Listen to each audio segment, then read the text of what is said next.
देहरादून वाली कहानी। कहा जाता है कि माँ अपनी बेटी की सबसे अच्छी दोस्त होती है और बेटियों को अपनी माँ से कोई बात नहीं छुपानी चाहिए, क्योंकि वो उनकी सबसे अच्छी सहेली होती है और उनको सही रास्ता दिखाती है, एक अच्छी एडवाइस देती है। बट क्या होगा जब माँ ही अपनी बेटी की सबसे बड़ी दुश्मन बन जाए तो? ऐसी ही एक कहानी है एक सौतेली माँ और एक बेटी की। क्यों अपनी बेटी के खून की प्यासी हो गई एक माँ, आज की कहानी में आप सुनेंगे। वैसे आप लोगों को परेशान करने का मेरा कोई इरादा नहीं है, मगर ये कहानी कुछ ऐसी ही है जिसे सुनकर आप सब लोग दंग रह जाएंगे और परेशान हो जाएंगे। रिश्तों से आपका भरोसा उठ जाएगा। तो आइए जानते हैं क्या कहा एक माँ ने जब जेलर ने उससे पूछा कि वो जेल में क्या कर रही है। जेल के अंदर एक माँ और जेलर के बीच बातें हुई। माँ कहती है, मैंने बेटी के टुकड़े करके ठीक किया ना जेलर साहब। अगर आप इसकी हकीकत जानेंगे तो हैरानी के साथ भौचक्के के रह जाएंगे। माँ जेल में तैनात पुलिस वालों को भरसक मनाने की कोशिश करती है कि बेटी ने ना जाने कितनी गलतियां की थीं। वो कब तक उन गलतियों पर पर्दा डालती और कब तक उस बेटी को समझाती।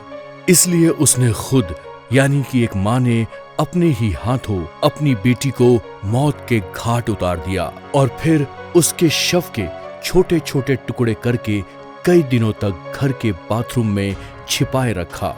दिल दहलाने वाली ये कहानी है देहरादून की। ये तस्वीर है मीनू की, जिसने अपनी ही 24 साल की सौतेली बेटी प्राप्ति सिंह का कत्ल कर दिया। और न सिर्फ कत्ल किया बल्कि अपनी बेटी को मौत के घाट उतारते वक्त हर क्षण हर मोमेंट को एंजॉय भी किया। सौतेली माँ मीनू और बेटी प्राप्ति के बीच अक्सर झगड़े हुआ करते थे। माँ मीनू बेटी प्राप्ति से अंदर ही अंदर जला करती थी। आए दिन किसी न किसी बात पर इन दोनों की लड़ाइयां शुरू हो जाती और इसी लड़ाई की प्रतिशोध की आग में जल रही थी मीनू, जिसने एक रोज फैसला कर लिया कि वो अपनी बेटी प्राप्ति को हमेशा के लिए रास्ते से हटा देगी। और एक रात उसने प्लान किया कि वो आज की रात हमेशा के लिए प्राप्ति मौत की नींद सुला देगी। ये साल था 2018 और महीना था फरवरी का, तारीख 5 फरवरी। मीनू प्राप्ति के सोने का इंतजार कर रही थी। जैसे ही प्राप्ति सो गई, मीनू ने प्राप्ति के कनपटी पर एक जोरदार प्रहार किया, जिससे बेटी प्राप्ति मौके पर ही बेहोश हो गई।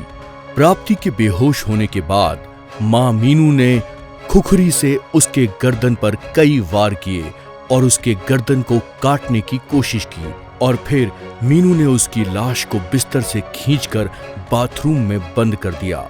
और ऐसा करते वक्त उसकी आंखों में एक पल के लिए भी दया का कोई भाव नहीं था। मीनू ने प्राप्ति की लाश को बाथरूम में ले जाकर उसके कई सारे टुकड़े किए और ऐसा करने में उसे तकरीबन 4.5 घंटों का टाइम लग गया। मीनू ने ये योजना बनाई थी कि शव के छोटे छोटे टुकड़े करके उसे कहीं ठिकाने लगा देगी, लेकिन उसे ऐसा करने में 3 दिन लग गए और 3 दिनों तक लाश उसी बाथरूम में पड़ी रही।